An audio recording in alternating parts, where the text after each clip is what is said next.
Hello learners, welcome to IAS Marathon and welcome to this brand new lesson. And guys, this is the second part and yes, second phase of our revolutionaries movement जिसके बारे में हम discuss कर रहे हैं यहाँ पर. ठीक है, तो हमने स्वराजेस देखे, सोशलिस्ट देखे, तो आज हमको यहाँ पर देखना है कि किस तरीके से रेवोल्यूशनरीज एक्टिविटीज़ जो ड्यूरिंग 1920s के टाइम पे हुआ था तो उसमें क्या था. तो मिलवाते हैं आज आपको उनसे जिनकी वजह से आज रियली में जो हम आज़ाद आज यहाँ पर बैठे हैं, ठीक है, चैन की सांस ले पा रहे हैं. तो सोचिए उनके बारे में थोड़ा है ना बताता हूँ, मिलवाता हूँ आज आपको उनसे. ठीक है, तो स्टार्ट करते हैं गाइस. लेकिन प्लीज़ अगर आप जो है पहली बार आए हैं चैनल पे तो प्लीज़ सब्सक्राइब कर दे चैनल को और इसको फैलाएं जितना भी हो सके. एवरी सिंगल चीज़ आपको यहाँ पर अवेलेबल कराई जाएगी फ्री में, लेकिन उसके लिए चाहिए आपका सपोर्ट. और जितना सपोर्ट उतनी इंटेंसिटी होगी लेक्चर्स की, कोर्स की आने की. ठीक है, हमारे साथ और एजुकेटर्स है जो भी जुड़ते जा रहे हैं. ठीक है, तो वो आप ही का सपोर्ट चाहिए ताकि हम उनको अपने साथ रख सकें, सस्टेन कर सकें हम, क्योंकि आपको पता है. ठीक है, सब बातें. सो गाइस मिलते हैं सेकेंड फेज. तो सेकेंड फेज सबसे पहले तो आप ये समझो कि अभी तक हमने फर्स्ट फेज देखा. ठीक है, जिसमें हमने बहुत कुछ देखा था. ठीक है, इसमें हमने जो हमारे प्रीवियस जो लीडर्स थे, ठीक है, जिसमें हमने बात करी थी करतार सिंह सराभा, उनके पीछे इंडियन होम रूल लीग, उसके बाद किस तरीके से जो हमारे फर्दर जो बेसिकली रेवोल्यूशनरीज थे. ठीक है, बहुत ग्रेट रेवोल्यूशनरीज थे, उन्होंने अपने बलिदान दिए. यस, सो गदर मूवमेंट की बात करें हमने लास्ट सेशन में. तो रेवोल्यूशनरीज एक्टिविटी जो है बेसिकली अट्रैक्शन क्यों बनाए. देखो, नॉन कोऑपरेशन के बाद क्या होता कि यहाँ पर बताता हूँ मैं आपको. नॉन कोऑपरेशन के बाद ही जो फीलिंग थी बेसिकली ये इन लोगों में आने लगी. ठीक है, एंड इसके बारे में लोगों को पता था कि non cooperation movement is a new technique by the Mahatma Gandhi and they have a potential and it has a potential to make the revolution successful, right, the movement successful. तो लेकिन हुआ नहीं था ऐसा कुछ. गांधी जी ने वापस ले लिया. ठीक है, काकोर बीच में चोरा चोरी कांड हो गया, तो उसके बारे में बताऊंगा मैं. सो एंस ये whole India organisation and better coordination की जो अचीव करने का रिजल्ट था वो फेल था टोटली. तो उसके बाद hence meeting of revolutionaries all part of the India Kanpur में बुलाई जाती है. ठीक है, एक मीटिंग बुलाई जाती है अक्टूबर 1924 में. The Kanpur meeting was attend by the old timers Sachindra Nath Sanyal. याद है, पता है कितनी इनके किस्से हमने डिस्कस किए लास्ट सेशन में. हाँ, प्लीज़ आके के देखें. खुद जेल में रह करके आए, ये बहुत कठिन जेल थी इनकी. फिर वापस आए, फिर उन्होंने पढ़ाना स्टार्ट किया. ठीक है, नेशनल कॉलेजेस में. जोगी चंद्र चटर्जी, राम प्रसाद बिस्मिल गाइस, और कुछ यंगस्टर्स भी थे. ठीक है, जिनमें भगत सिंह सबसे आगे lead and Shiv Verma he was also comrade. Sukhdev, Bhagwati Charan Vohra. Who was Bhagwati Charan Vora. Bhagwati Charan Vora को आप पेन बोल सकते हो, आप इनका यस कलम बोल सकते हो इनकी. बहुत सारे डॉक्यूमेंट्स इन्होंने लिखे. भगत सिंह और भगवती चरण वोरा जो है आधा पेन जो इनका जो कलम थी उनकी तो यही थे. तो भगवती चरण वोरा ने बेसिकली इनका कॉन्स्टिट्यूशन भी इन्होंने लिखा HSRA का. उसके अलावा उन्होंने the I think the philosophy of bomb उन्होंने लिखी थी against the Gandhi ji's article of against the revolutionaries. ठीक है, सो उन्होंने उसका जवाब दिया था. ठीक है, चंद्रशेखर आज़ाद, यस ये तो सही. तो इनके अलावा जो ये देखो दोनों अब टीम में मिल चुकी हैं यहाँ पर. ठीक है, सो अब इन्होंने यहाँ पर मीटिंग हुई थी. अब बहुत सारे डेलिब्रेशंस किए गए यहाँ पर. ठीक है, इसमें मेन बात क्या है, रिजल्ट क्या हुआ, HRA बनी सबसे पहले. ठीक है, इसके बारे में मैंने आपको बताया था सितंबर 1928 में. ठीक है, और फिर बाद में रीऑर्गेनाइज की गई बाय द भगत सिंह. ठीक, फिर जिसका कमांडर इन चीफ कौन था आपके, चंद्रशेखर आज़ाद. तो हिंदुस्तान सोशलिस्ट रिपब्लिकन एसोसिएशन और आर्मी दोनों बोल सकते हो. यस, ठीक है. तो उसके बाद में भगवती चरण वोरा, सुखदेव और भगत सिंह इन्होंने मिलकर बनाई थी अपनी नौजवान भारत सभा. ठीक है, सो वो भी इसके बारे में डिस्कस करेंगे. So with provincial unit in Bengal, Bihar और आपके जो दिल्ली है. ठीक है, इन सब पंजाब वगैरह में, मद्रास में भी. ठीक है, इन्होंने यहाँ पर क्या किया, एसोसिएशन बनाई, यूनिट्स बनाए अपनी. तो 3 फोल्ड ऑब्जेक्टिव थे इनके, ये बहुत इंपॉर्टेंट हो जाएंगे आपके लिए. 3 फोल्ड ऑब्जेक्टिव्स क्या है यहाँ पर देखो. फर्स्ट है आपका जो to arouse the consciousness on the people of India to need the futility of the Gandhian method of non violence. ठीक है, सो कॉन्शियसनेस जगानी है लोगों के अंदर अगेंस्ट दी, यस ब्रिटिशर्स के अगेंस्ट दी, लेकिन जो गांधीयन मेथड्स हैं. ठीक है, सो इनसे होता है कि ये दवा द बदलेस. Okay, totally. So to demonstrate the need and desirability of the direct action and the revolution in order to achieve the complete independence जब ही आएगी जब आप डायरेक्ट रेवोल्यूशन करोगे. ठीक है, सो अब यहाँ पर थर्ड है आपका see ideologically inspired by the Russian revolution. आप सबको पता है सोशलिस्ट थॉट से बहुत ज़्यादा इंस्पायर थे. उसके अलावा association hope to substitute British imperialism in India by the federal republic of the united state of India. ठीक है, तो USI बनाना चाह रहे थे ये. ठीक है, और HSRA के अंदर बहुत कुछ डिस्कशन होता था इसके अंदर आए दिन. ठीक है, खूब मीटिंग की उन्होंने. अब आपको थोड़ी सी बातें बताता हूँ यहाँ पर मैं, ध्यान से सुनना। पहला तो आपका हो गया कौन ने इनको अट्रैक्ट किया था। सबसे पहली बात तो आती है कि फेलियर ऑफ द आपका नॉन कॉपरेशन मूवमेंट, ठीक है। उसके अलावा ऊपर से ये मोनफोर्ड रिफॉर्म्स भी आ गए, ठीक है।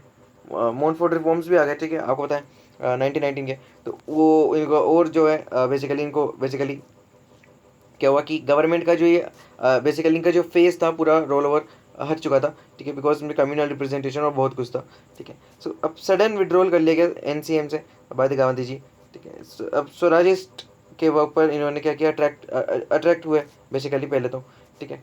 उसके बाद नो चेंजेस जो थे आपके constructive work no changes and Gandhi ji की भी पॉलिसी यही थी बेसिकली, जो बेसिकली क्या होता है कि स्ट्रगल ट्रूथ स्ट्रगल की, ठीक है। अब एनसीएम इन्होंने वापस क्यों ले लिया उसके बारे में बताऊंगा, एक एक चीज़ बताऊंगा बेसिकली, ठीक है। तो उसका दो रीज़न तो आपको भी देता हूँ मैं। पहली बात तो पब्लिक के अंदर जो थकावट थी वो गांधी जी ने देख ली थी। दूसरी, पब्लिक को तैयार करना था उन्हें जो नॉन वायलेंस का अर्थ समझाने के लिए, ठीक है। सो ये था, और भी बहुत सारे थे, बताऊंगा मैं आपको, है ना। अब इनके अंदर मेजर इन्फ्लुएंस तो रशियन रेवोल्यूशन ने आपको बताया। दूसरा मार्क्सिज्म भी था, ठीक है, मार्क्सिज्म भी था एक, इन्होंने इनको इन्फ्लुएंस किया। उसके अलावा जो प्रोलेटेरिएट आइडियालॉजी था मार्क्सिज्म का वो। उसके अलावा जो आपका सेल्फ सेक्रीफाइस की फीलिंग थी, सेल्फ सेक्रीफाइस और हीरोइज्म। सेल्फ सेक्रीफाइस जैसे मैंने आपको पहले बता चुका हूँ, लेकिन अभी थोड़ा सा इसमें ऐड करूँगा मैं। जैसे कि कुछ जनरल्स होते थे, यहाँ पर उनके नाम बता रहा हूँ मैं आपको, याद रखना। आत्मशक्ति, आत्मशक्ति, उसके अलावा सारथी, एंड देन आपका बिजोली, ठीक है। तो ये सब पढ़ा करते थे ये जनरल, ठीक है। तो ये रेवोल्यूशनरीज बेसिकली सेल्फ सेक्रीफाइस की भावना कहाँ से ये यहाँ से आती थी, ठीक है। नॉवेल्स, नॉवेल्स में सबसे इंपॉर्टेंट देखो, सबसे इंपॉर्टेंट आपके कौन, बंदी जीवन, ठीक है। बंदी जीवन के बारे में मैंने आपको पहले बता चुका हूँ, ठीक है, कोई बात नहीं, फिर बता दिया, ठीक है। बंदी जीवन, ठीक है, सचिन नाथ सन्याल की है। उसके अलावा पथेर दाबी, क्या, पथेर दाबी, ये आपके लिखिए, ये आपके शरत चंद्र चटर्जी ने, ठीक है। अब फिर इस पर बैन लगा दिया था, ठीक है। इसकी पॉपुलैरिटी इतनी हो गई थी कि गवर्नमेंट को बैन लगाना पड़ा, ठीक है। तो ये था। तो आपको लेकर के चलता हूँ मैं थोड़ा सा इनका एक्टिविटीज़ की तरफ, क्योंकि इन्हीं से समझ में आएगा आपको क्या क्या बेसिकली सोचते थे, क्या करते थे, ठीक है। सो सबसे पहले देखते हैं यहाँ पर जो काकोरी रोबरी थी, ठीक है, काकोरी रोबरी थी, ठीक। ये 10 अगस्त, 9 और 10 अगस्त को हुई थी 1925 में, ठीक है। टोटल 10 मैन थे, याद रखना, 10 मेंस, ठीक है, इसके अंदर। अब इसमें एचआरए के लोग थे। अब काकोरी रोबरी की गई, जो 8 मेन थे बेसिकली वो ट्रेन में चढ़े थे, ठीक है, ठीक। इसके बाद क्या होता है कि एक ऑब्सक्योर से विलेज में जाकर के, नियर लखनऊ जो आपका काकोरी था, ठीक है, वहाँ पर जाकर के इन्होंने ट्रेन रुकाई पहले तो, ठीक है। उसके बाद फिर उसके बाद बेसिकली इन्होंने वहाँ की तिजोरी तोड़ा, क्योंकि उसमें क्या जा रहा था, सरकारी खजाना, ठीक है, ठीक है, सरकारी खजाना जा रहा था, तो उसको उनको लूटना था, और उनसे उनको ज़्यादा पैसे भी नहीं मिले, अराउंड 5000 रुपीज़ के आसपास इनको मिले थे उस टाइम में। सो 17 बाद में बहुत ही जो है बेसिकली ट्रेडर्स बहुत सारे थे इनकी टीम में, ठीक है। तो उनको बाद में पकड़ा दिया गया। 17 को तो जेल हुई, और 4 को बेसिकली क्या हुआ, ट्रांसपोर्टेशन फॉर द लाइफ। और बिस्मिल अशफाकुल्ला खां, रोशन सिंह और राजेंद्र लहरी, इनको तो लहरा इनको बेसिकली हैंग किया गया था। किनको, एक तो बिस्मिल, एक अशफाकुल्ला खां, उसका तीसरे रोशन सिंह, उसके बाद आपके राजेंद्र लहरी, ठीक है। अब इसमें ये जो बिस्मिल थे वो तो टोटली रिलीजियस पर्सन थे, ठीक है। तो इनकी बहुत सारी बातें गाइस, है ना, कि किस तरीके से इन्होंने बेसिकली एंड टाइम में किस तरीके से भगत सिंह को भी इनके एग्जाम्पल दिया गया बाद में, लेकिन Bhagat Singh was an atheist, yes. So उन्होंने कभी जो है ये किया नहीं बाद में, ठीक है। सो देखो, अब यहाँ पर काकोरी की कॉन्स्पिरेसी होती है, वो मतलब wide sympathetic echoes in the press and case was also subject to the resolution of the UP legislative council का आया इस पर, ठीक है। और आपका जो लीडर्स थे, राम प्रसाद बिस्मिल, उन्होंने स्लोगन भी यहाँ पर लिखा था, I wish the downfall of the British empire, ठीक है। So and the Roshan Lal ने स्लोगन है वंदे मातरम के, ठीक है। ये हमेशा इनके जो बेसिकली क्या थे, इनके हैंगिंग के टाइम तक इनके लिप्स पे ये वर्ड्स थे, ठीक है। उसके अलावा पंजाबी रिवोल्यूशनरीज अगर हम देखें तो भगत सिंह, ठीक है, उन्होंने सॉन्डर्स को मारा था। तो ये सॉन्डर्स की क्या कथा है इसको बताता हूँ मैं, लेकिन उसके पहले एक बात सुनो। फिरोज शाह कोटला, सुना है नाम, फिरोज शाह कोटला में इन्होंने बेसिकली नियर दिल्ली है, ठीक है, फिरोज शाह कोटला में इन्होंने बेसिकली एक मीटिंग की थी, ठीक है, सोशलिस्ट आइडियाज़ को लेकर के। और इनके जो बेसिकली लीडर्स थे, ठीक है, Chandrashekhar Azad was commander in chief, ठीक है। तो भगत सिंह, सुखदेव, भगवती चरण वोरा, ये सब थे। उसके अलावा विजय कुमार सिन्हा, ये सब कहाँ के थे, आपके यूपी के। जयदेव कपूर, शिव वर्मा, ठीक है। उसके अलावा बहुत सारे बंगाल से भी आए थे। तो फिर इन्होंने क्या किया यहाँ पर, इसमें सोशलिज्म वर्ड को ऐड किया बाय द भगत सिंह। ठीक है। सॉन्डर्स की क्या है, देखो सॉन्डर्स बेसिकली आपको पता है कि एक कमीशन आया था, साइमन कमीशन। ठीक है। साइमन कमीशन आया था, तो इसमें लाला लाजपत राय ने बेसिकली लीड किया था। ठीक है। नॉन वायलेंट यहाँ पर इन्होंने स्लोगन्स लगाए, नॉन वायलेंट मूवमेंट को किया। ठीक है। हर जगह जहाँ पर भी साइमन आया पूरे इंडिया में इसको बेसिकली काली झंडा दिखाए और go back, Simon go back के नारे लगाए हर जगह। ठीक है। ठीक है। सो इसमें क्या हुआ कि Lala Lajpat Rai was the leader. ठीक है। अब यहाँ पर दो दो बेसिकली यहाँ पर सुपरिंटेंडेंट थे। एक तो थे सॉन्डर्स। ठीक है। तो ये डेप्यूटी था, और इनका एक और लीडर था, इनका एक और बेसिकली एसपी था। एसपी कौन, तो वो था स्कॉट। ठीक है। तो Bhagat Singh was planning to shot Scott. Bhagat Singh ने प्लानिंग किया, बेसिकली प्लान किसका था, सुखदेव का। ठीक है। सुखदेव ने प्लानिंग किया था, उसके अंदर भगत सिंह, राजगुरु और चंद्रशेखर आजाद तीन जने थे। ठीक है। भगत सिंह, राजगुरु, चंद्रशेखर आजाद ये तीन थे, और इसके अलावा एक और थे। ठीक है। वो शायद जयदेव थे मेरे अकॉर्डिंग, जो बाद में ट्रेटर बन गए थे। ठीक है। उन्होंने ठीक है, उन्होंने इशारा किया, भगत सिंह ने और राजगुरु ने शॉट किया, और चंद्रशेखर ने कवर फायर देते उनको लेकर के गए वहाँ से। अब इनकी बहुत ही लंबी स्टोरी है, मेरे पास मैप्स तक भी पढ़े हैं उनके। ठीक है। ठीक है। तो अगर आपको एक बुक बताता हूँ मैं, AJ नूरानी की बुक है, AJ नूरानी, अगर आपको शौक है तो पढ़ना। AJ नूरानी की द ट्रायल ऑफ भगत सिंह। ठीक है। तो ये है, तो वो पढ़ना, बहुत ही अच्छे से डिटेल मैपिंग के साथ बताया गया है। तो वो कभी बताऊंगा मैं आपको, जब भगत सिंह की सीरीज़ लेकर के आऊँगा मैं। ठीक है। स्टार्ट करते हैं वापस से। ठीक है। इसमें क्या था कि स्कॉट को मारने गए थे, लेकिन जो राजगुरु है उन्होंने पहले शॉट कर दिया बेसिकली किन पे, सॉन्डर्स पे। तो सॉन्डर्स की यहाँ पर डेथ हो जाती है, और उसी रात जो है भगत सिंह उर्दू में पैम्फलेट लिखते हैं। ठीक है। और उस पर नाम काटना पड़ता है बेसिकली, और स्कॉट को काट करके सॉन्डर्स लिखते हैं वो। ठीक है। उसके बाद फिर इनको ढूंढा जाता है पूरे ठीक है, पूरी जगह। ठीक है। पूरी दिल्ली में और पूरी हर जगह पे जो है पाबंदी लगाई जाती है। उसके बाद आती है सबसे बड़ी बात, ठीक, किस तरीके से जो लेडीज़ और जो वुमेन रेवोल्यूशनरीज हैं। यस, मैं किसकी बात कर रहा हूँ यहाँ पर, मैं बात कर रहा हूँ यहाँ पर Durgavati Devi. Who was Durgavati Devi, she was the wife of Bhagwati Charan Bora. इन सब की भाभी थी, और भगवती चरण बोरा की वाइफ थी वो। ठीक है। तो वो बेसिकली वो यहाँ से रूप बदल करके भगत सिंह के साथ उनकी वाइफ बन करके गई वो बंगाल। ठीक है। फिर वहाँ से इन्होंने अपनी फर्दर जो एक्टिविटीज़ थी वो कंटिन्यू रखी। फिर उसके बाद आता है आपका, यस, तो वहाँ पर प्लानिंग करते हैं और वहाँ पे बॉम्ब बनाना सीखते हैं। और फिर आते हैं यहाँ पर कौन, सेंट्रल लेजिस्लेटिव असेंबली में बॉम्ब फेंकते हैं ये। ठीक है। ये दिन याद रखना हमेशा से, 8 अप्रैल 1929 में इन्होंने बम फेंका। ठीक है। देखो पहले तो क्या हुआ, बहुत सिंपल है, लाला लाजपत राय की डेथ हुई। ठीक है। 1 नवंबर में डेथ हुई थी। 1 महीने बाद, ठीक उसी डेट को 1 महीने बाद सॉन्डर्स की डेथ हुई। ठीक है। यानी कि उसका मर्डर किया गया। उसके बाद जो है 4 महीने बाद, अप्रैल में इन्होंने बॉम्बे लेजिस्लेट, देखो इनकी इंटेंसिटी बहुत हाई रहती है। ठीक है। इन ये चाहते थे कि बेसिकली आवाज़ पहुँचे हमारी कहाँ तक, जनता तक, जिनके लिए हम ये सब कर रहे हैं। ठीक है। But just wanted to demonstrate the आपका जो demonstrate in the fashion of French anarchist, जिनसे ये बहुत ज़्यादा इंस्पायर्ड थे भगत सिंह। ठीक है। क्या उनका नाम था मातेत वेलियंट। ठीक है। वो शहीद वेलियंट उनका नाम बताया जाता है। ठीक है। फ्रेंच अनार्किस्ट थे वो। उन्होंने भी बेसिकली जो क्या कोर्ट रूम्स थे वहाँ पर बेसिकली ये किया था, और उन्होंने भी बेसिकली उनकी आइडिया यही था कि to to to there is a need to make a noise to deaf hear. ठीक है। बेरों को सुनाने के लिए धमाका ज़रूरी होता है। ठीक है। शार्पनर्स वगैरह इन्होंने कुछ इस्तेमाल किए नहीं थे, बट फिर भी, और बहुत सारे जूते केसेस भी लगाए गए इनके अंदर। ठीक है। जैसे कि जैसे कि भगत सिंह ने गोले चलाए वहाँ पर। ठीक है। ये सब, उसके अलावा since the capital punishment could not be awarded to the assembly bomb case, the government combined it with the Lahore conspiracy case. ठीक है। तो इसको लाहौर कॉन्स्पिरेसी केस ही सब था। ठीक है। उसमें अब क्या हुआ कि जो ये सेंट्रल लेजिस्लेटिव असेंबली वाला केस था, बॉम्ब केस, उसके अलावा सॉन्डर्स मर्डर केस, इन सबको इन्होंने मर्ज किया। ठीक है। ठीक है। तो ये लाहौर कॉन्स्पिरेसी केस ये था, तो इसको मर्ज किया, और फिर इनको दिया इन्होंने सेंटेंस दिया राजगुरु, सुखदेव और भगत सिंह को। ठीक है। Capital punishment, and they were executed. Yes. लेकिन उसके पहले बता दूं कि भगत सिंह इतने आसानी से नहीं गए गाइस।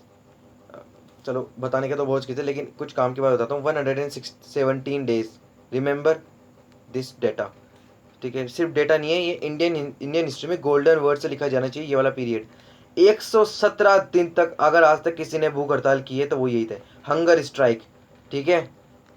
और वो सिर्फ किसने की, जो पॉलिटिकल प्रिजनर्स होते हैं उनके साथ उनके साथ वैसा ही सलूक किया जाए जो कि बेसिकली जो यूरोपियन उनके साथ यूरोपियन क्रिमिनल्स या फिर जो एक्चुअल में क्रिमिनल्स हैं, ठीक है, ठीक है, और जो लोकल और जो बेसिकली कल्प्रिट्स होते हैं ना विक्टिम, जो कि आमतौर पर पॉलिटिकल नहीं होते हैं, ठीक है, उनकी तरह बर्ताव ना किया जाए हमारे साथ, हमें अच्छा खाना मिले, कपड़े मिले, है ना, मैगजीन्स या फिर बुक्स मिले पढ़ने के लिए, ठीक है, राइटिंग के लिए मटेरियल दिया जाए। तो ये सब मांगे थी इनकी, बहुत ही जनरल मांगे थी गाइस, है ना।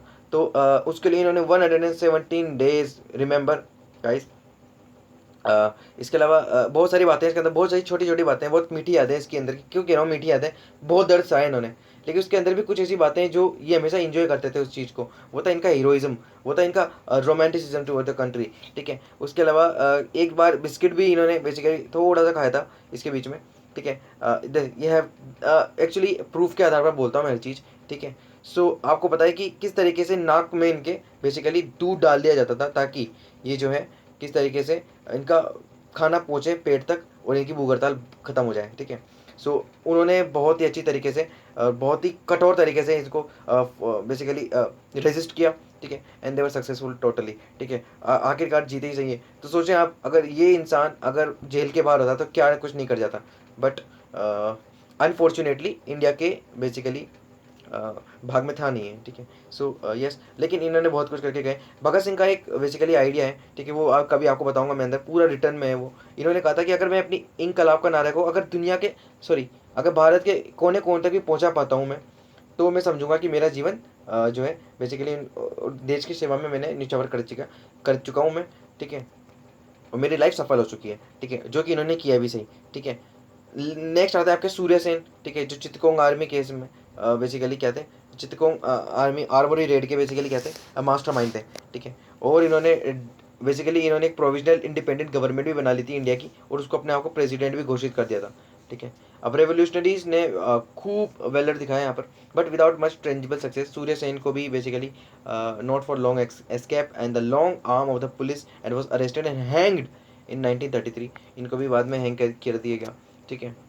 और अगर आपको बताऊं मैं थोड़ी सी बातें सूर्य सेन के बारे में, तो इन्होंने एनसीएम यानी कि नॉन कॉपरेशन मूवमेंट में पार्ट लिया था। भगत सिंह ने भी लिया था। He was a very very very small kid at the time, और अराउंड 12 to 13 ईयर्स, ठीक है, लेकिन he was very very hurt after the revocation of the non cooperation movement, ठीक है। सो सूर्य सेन, तो ये सब पहले इन्हीं में पार्ट ले रहे थे ये, ठीक है, ठीक है। सो फिर क्या होता है कि इसमें इनको ये टीचर थे नेशनल स्कूल इन चितगोंग में, ठीक है। 1926 से इनको 28 में वापस में जेल में भी डाला गया, ठीक है। और उसके बाद इस सेक्रेटरी बने Chittagong district of Congress committee के। और इन्होंने हमेशा ये सब कहा कि humanism is a spiritual virtue of a revolutionary, that's why I always recommend you to read this sort of stuff, ठीक है। और इसलिए बताता हूँ मैं आपको कि हमें कहाँ से पता चलता है ये इन्हीं लोगों के स्टेट्समेंट्स हैं कि रेवोल्यूशनरी का धर्म एक ही होता है, और वो होता है ह्यूमनिज्म, ठीक है। कोई सी आइडियोलॉजी को बेसिकली, कोई भी रेवोल्यूशनरी को कोई भी आइडियोलॉजी इम्पेक्ट करे ना करे, humanism always there, okay, humanism हमेशा रहेगा, ठीक है। तो 2 मेन आर्मरीज करी थी चित्तगोंग में, ठीक है, ताकि आर्म्स जो है वो सीज किए जाएँ, ठीक है, और टेलीफोन लाइंस और टेलीग्राफ लाइंस को डिस्ट्रॉय किया जाए, और जो रेलवे लिंक्स है उनको डिसलोकेट किए जाए, ठीक है। उसके अलावा इन्होंने बेसिकली बैनर भी बनाया था किसका, इंडियन रिपब्लिकन आर्मी का चित्तगोंग ब्रांच, ठीक है, तो इस तरीके से। और नेशनल फ्लैग भी बना दिया अपना खुद का, ठीक है। तो बहुत सारी चीज़ें की गई, और ठीक है। तो ये था हमारे जो सूर्य सेन का चित्तगोंग आर्मरी रेड था। गाइस बोलने को तो कितना ही बोलते हैं अपन, जो हमारे बेसिकली क्या रिवोल्यूशनरीज मूवमेंट है, लेकिन हम यहाँ पे थोड़ा सा लिमिटेड रहते हैं, ठीक है, एग्जाम भी देखना है, ठीक है। सो देखते हैं यहाँ पर कि अनदर जो third wave basically revolutionary activities की come during the political negotiation, जब वर्ल्ड वॉर सेकेंड हो रहा था उस टाइम पे, ठीक है। अब the failure of the Cripps mission, Cripps fail हो चुका था, ठीक है, 1942 में। फिर आया क्विट इंडिया रेजोल्यूशन 1942 में, ठीक है। और फिर गांधी जी ने अरेस्ट कर लिया गया, सारे चार्जेस एक्सेप्ट कर लिए गए, and was signal of revolutionary mind to settle old scores, ठीक है। तो वही बात हो जाती थी हमेशा से, रेवोल्यूशन आता था फिर ट्रूस की पॉलिसी ले आते थे, ठीक है। अब यहाँ पर जो क्या होता है कि आपका जो पॉपुलर रिवोल्ट होता है 1942 का, आपको बताया the struggle is in which the both Gandhiites and the revolutionaries made joint though unsuccessful effort to shaken off the foreign rule. इसमें गांधी जी ने भी टोटली कह चुके थे कि जो है अगर वायलेंस करना पड़े बड़े वायलेंस को दबाने के लिए, तो इट्स जस्टिफाइड, ठीक है। तो यहाँ पर उन्होंने वायलेंस को जस्टिफाइड किया था, okay. So new brand of revolutionaries become active under the leadership of the Subhash Chandra Bose. सबको पता है इंडियन नेशनल आर्मी, ठीक है, आईए ने बनाई थी ब्रिटिश इंपीरियलिज्म को खत्म करने के लिए, ठीक है। सो ये था थर्ड फेज। एंड गाइस आज अब देखेंगे थोड़ा सा इंपॉर्टेंट चीज़। एंड गाइस इसमें हम वापस से देखेंगे कि जो हमारे बेसिकली वुमेन इंडियन फाइटर्स थी, रेवोल्यूशनरीज वुमेन फाइटर्स, ठीक है, तो इसके बारे में हम देखेंगे। काफ़ी कम लोग जानते हैं, लेकिन इससे ये थोड़ी ना कि कंट्रीब्यूशन कम हो जाएगा, कोई बात नहीं, हम देखेंगे। फर्स्ट है आपकी लक्ष्मी सहगल, ठीक है। तो लक्ष्मी सहगल कौन? शी वॉज अ कैप्टन, ठीक है, ये इंडियन नेशनल आर्मी में कैप्टन थी, कैप्टन लक्ष्मी, ठीक है। सुभाष चंद्र बोस को इंडियन नेशनल आर्मी में सिंगापुर में ज्वाइन किया था। एंड एडेड एंड वाउंड, ये पहले तो बेसिकली जो वाउंडेड प्रिजनर्स ऑफ वॉर्स हैं उनको एड किया करती थी, ठीक है। And many of whom were interested in forming an Indian independence army, and she was the leader or the captain of women's regiment, जिनका इन्होंने नाम दिया था रानी ऑफ झांसी रेजिमेंट, ठीक है। और जो ब्रिटिश आर्मी थी अरेस्टेड कैप्टन लक्ष्मी, ठीक है, इनको भी अरेस्ट कर लिया गया बाद में, ठीक है, मई 1945 में। आफ्टर जो है बेसिकली अब सुभाष चंद्र बोस की भी बहुत सारी स्टोरीज है, बट एक बहुत ए रियल बेसिकली प्रूफ पे बेस्ड रिपोर्ट्स भी हैं जो कि सबमिट की गई हैं गवर्नमेंट को बहुत बार, लेकिन वो ओपन नहीं हो पाती है बहुत बार कि जो सुभाष चंद्र बोस थे वो एक्चुअली इनकी डेथ हुई नहीं थी प्लेन क्रैश में, ठीक है। सो ये बात तो प्रूव्ड हो चुकी है टोटली, ठीक है, कि ही वॉज जो है नॉट डाइड इन 1945, ठीक है, मरे नहीं थे वो, है ना।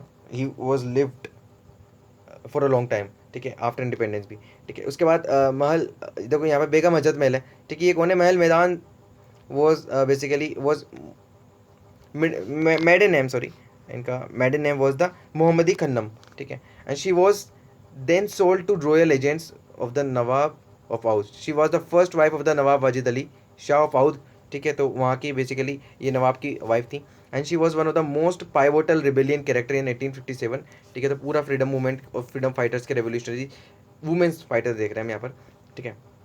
And ultimately she had to retreat to Nepal, Nepal चली गई थी बाद में, and died in 1879 and was buried in a nameless grave in the ground of Kathmandu Jama Masjid, ठीक है, तो एक नेमलेस ग्रेव में इनको बेसिकली दफन किया गया, ठीक है, कहाँ पर? काठमांडू की जामा मस्जिद में। नेक्स्ट है आपके Kamala Devi Chattopadhyay. Who is who was Kamala Devi Chattopadhyay?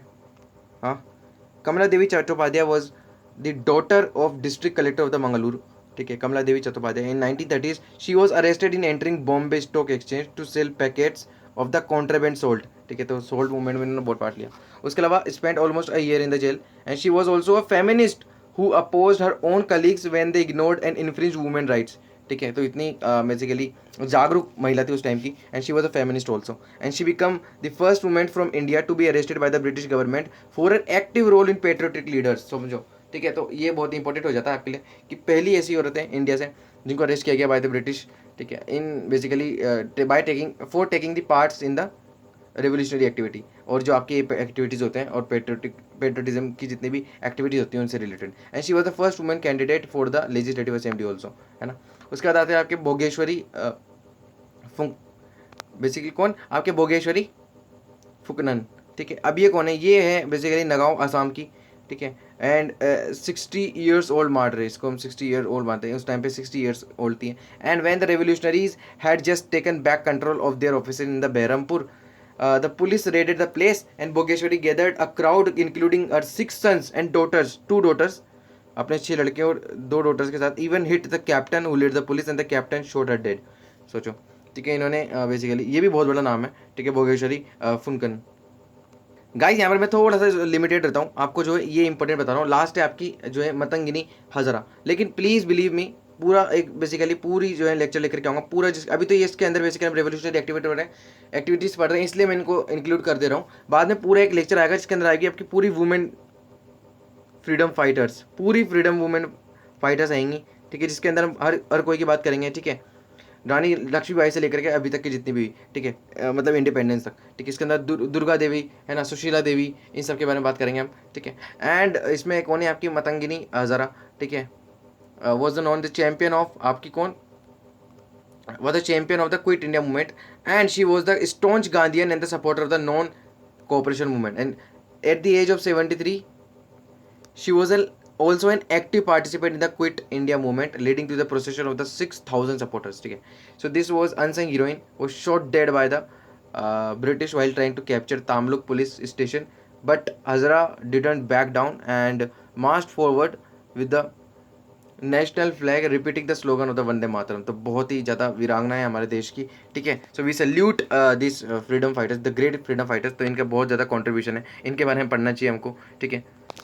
अब फटाक से देख लेते हैं कि क्या क्या इनका बेसिकली एनालिसिस है रिवोल्यूशनरीज के लिए, फिर खत्म होता है वाला लेसन, फिर कुछ नए स्टार्ट करेंगे, ठीक है। सो सबसे पहले तो इनको रिवोल्यूशनरी टेररिज्म बोला जाता था, gradually petered out, why because of lacking mass base, ठीक है। मास बेस नहीं था इनके पास, ठीक है। रिमार्केबल हीरोइज्म थी, ठीक है। इंडिविजुअल हीरोइज्म बहुत थी इनके पास, लेकिन जो है लीडरशिप बहुत कम थी। उसके अलावा मास बेस बेसिकली लोगों तक रीच नहीं थी इनकी, ठीक है।